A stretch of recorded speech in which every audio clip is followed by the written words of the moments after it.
Men is a psychological horror film written and directed by Alex Garland, who has a pretty beefy resume, to be honest. He wrote The Beach with Leonardo DiCaprio.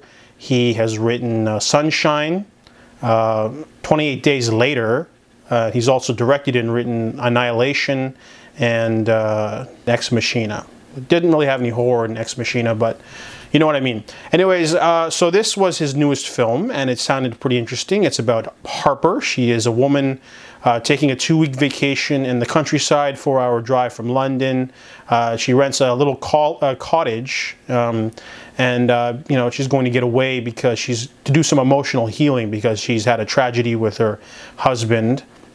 And she gets introduced to the place by Jeffrey, a bloke, you know, just a commoner sort of like country fella, you know, and she starts absorbing the countryside. There's a lot of beautiful cinematography and setting, and you know, she's having a great time. However, when she goes into this tunnel to, you know, mess around, this figure comes out of the forest and follows her out, and you know, she's like, uh-oh, you know, there's a naked weirdo. So she just sort of ignores him. She's a little bit rattled, but she's going to enjoy her vacation. However, you know, men start showing up at the cottage, and they seem to be homogenous of sorts, and it sort of turns into like a home invasion thriller of sorts. Without getting into any spoilers, the movie doesn't work. For the most part, the movie's really enjoyable. Like the cinematography, the acting's phenomenal. Jessie Buckley and her husband, Rory Kinnear, does like a multiple role thing, and that doesn't really sort of play into the movie at all.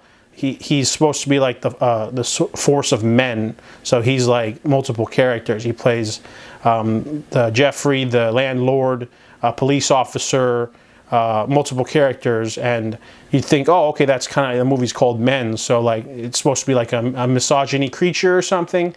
Not really. The movie has a lot of half-baked ideas, but doesn't really execute them well. There's a lot of imagery of like folk horror, because you think, okay, maybe, you know, this homogenized man creature thing is like some sort of dark spirit or something that followed her from the forest. It's like a Greek myth, but throws that out of the window. And then it tries to have the guilt angle because of what happened to her husband. And then the movie goes into bonkers mode in the last 20 minutes. It just completely dropped the ball for whatever thematic thing they were going for. It totally went over everyone's head.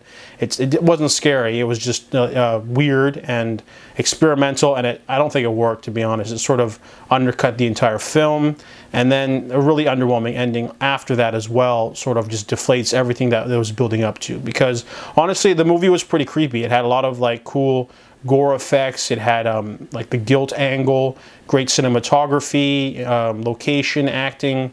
The concept was just a little bit all over the place, to be honest, and the movie just doesn't really make it all cohesive. They really needed to just stick to one thing, and it just sort of tried to be like 3 different things. So Men was a solid effort. I mean, there's a lot of great technical craft going on, but I just feel like Alex Garland, as a writer and director, trying to drop the ball this time. So I give Men a 4 out of 10.